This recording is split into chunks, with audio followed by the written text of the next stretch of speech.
Ciao, ladies and gentlemen, boys and girls, children of all ages. This is Happy Hunting 700 here, and I thought I'd talk to you guys for a little bit. But seriously, how y'all doing? This is my first YouTube video, and I've been wanting to make one for a little while now. And I figured I'd just talk about various topics that come to mind while some video game plays in the background. So today we have some right Pokemon Legends Arceus footage for you of me trying to fill out the Pokédex as best as I can. I've already completed the game, and now I'm just switching back and forth between shiny hunting and Pokédex filling. For completion purposes, you know? Anyway, so today I thought I'd talk to you about a thing that caught my eye a little while ago. Have y'all heard of a little video game called Legend of Zelda Majora's Mask? I have the North American cover of it on the screen right now. And let me tell you, it is an interesting entry in the Zelda franchise for a variety of reasons. And if you played the game, you'd know. You know exactly why. It's an interesting one.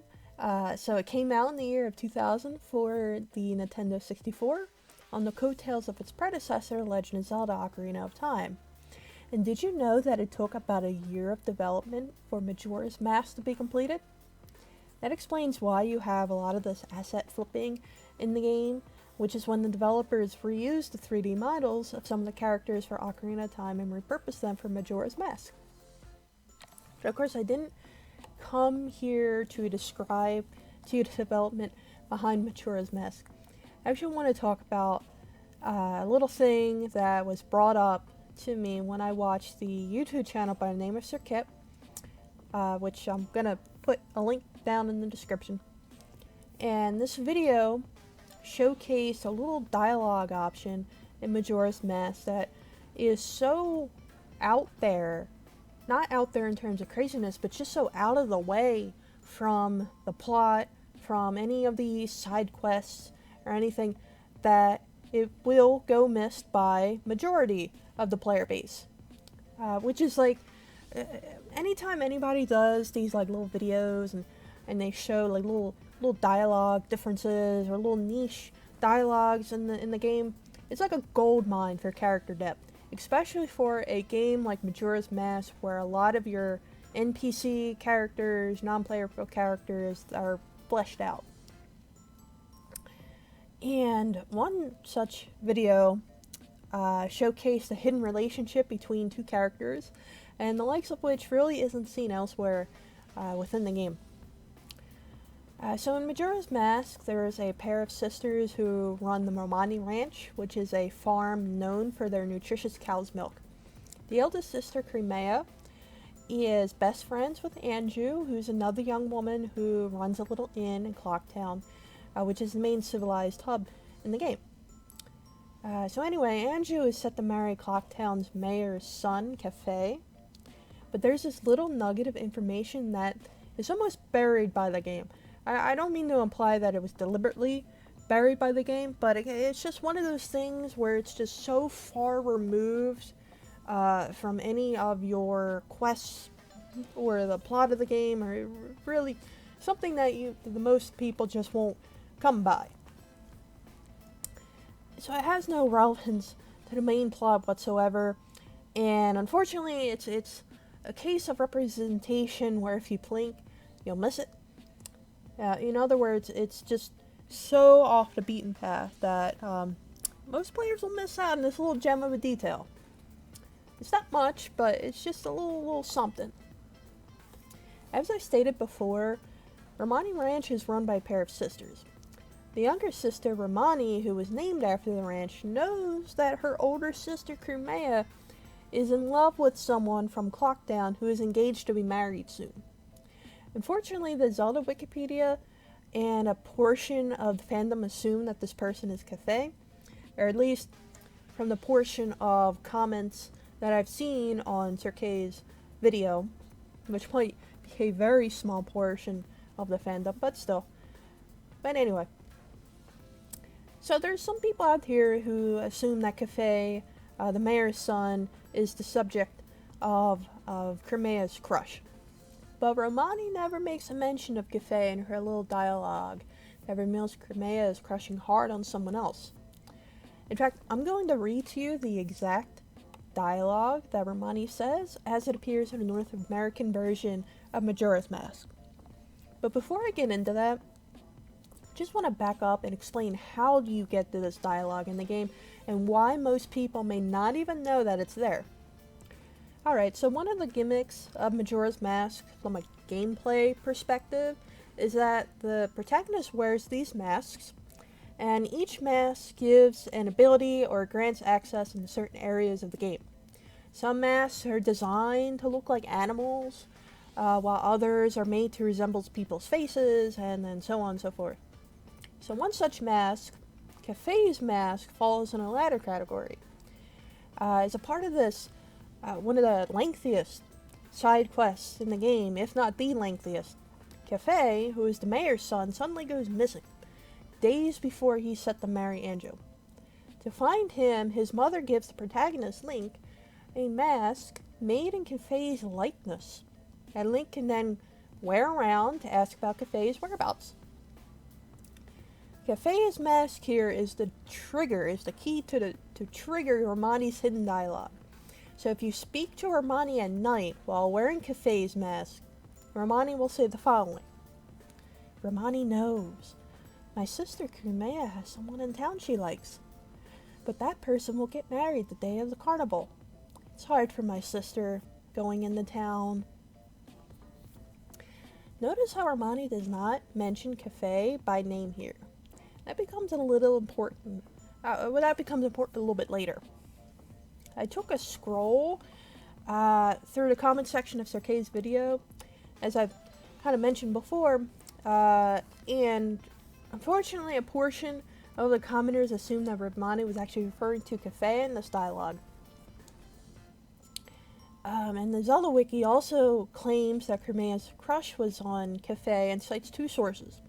One being the direct dialogue of Romani that I had quoted, and the second being from the book The Legend of Zelda Encyclopedia, which I'm showing on the screen right now.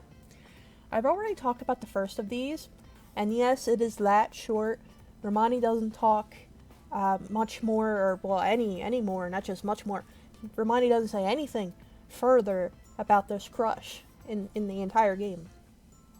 But that's the first little evidence or citation that Zelda Wiki has. The other one I'll begin to discuss now. The other citation is The Legend of Zelda Encyclopedia, which is a book that was published in 2017 to celebrate the 30th anniversary of the Legend of Zelda series. It was published by Dark Horse Books here in the United States of America. I have this book, so I flipped through it trying to see where it cited Crimea's crush on Kafei over Anju. But I had to do a little bit of digging for it, because unfortunately the Zelda Wiki didn't actually provide a page number, but it wasn't too hard to get to. I did not see any quote that directly connects Crimea's crush to Kafei, but I did see a little chart on page 242 that states this connection. So I have the chart on screen, and here you can see that there's a line that connects Crimea and Kafei that states Crimea has a crush on Kafei. But that's really only the direct evidence to support Kafei being Crimea's love interest. But keep in mind, this encyclopedia was published in 2017, and the game was published in 2000.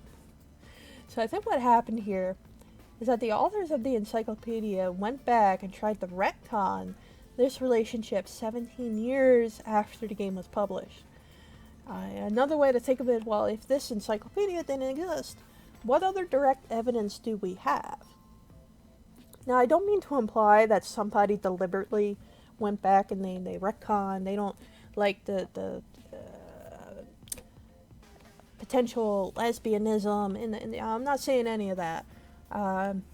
This is just for my explanation. I just find it really hard to take a peripheral what do you call them things? I don't know, the extras to the game, that some people may not take as canon, some might not take the canon, but I like to just go by exactly what is presented in the game and not rely too much on peripherals that Nintendo might not have published by themselves.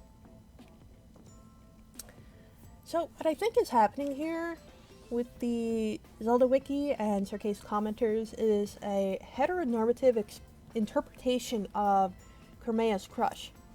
Before I continue, let me define heteronormativity as best as I can from a queer person's perspective. It's the practice of assuming that the feelings between two characters of opposite sexes, or otherwise one woman character and one man character, is romantic simply because one is a man and the other is a woman. So it kind of fits that status quo. And there is very little room to interpret a relationship between a man and his woman as being non-romantic. So that could be platonic, that could be friendship, that could mean something other than your typical romantic sexual relationship. And even if the characters do not directly interact with each other. It should be noted that Crimea and Kafei had never have a direct interaction with each other, and nowhere else in the game is it mentioned that they are in proximity to each other.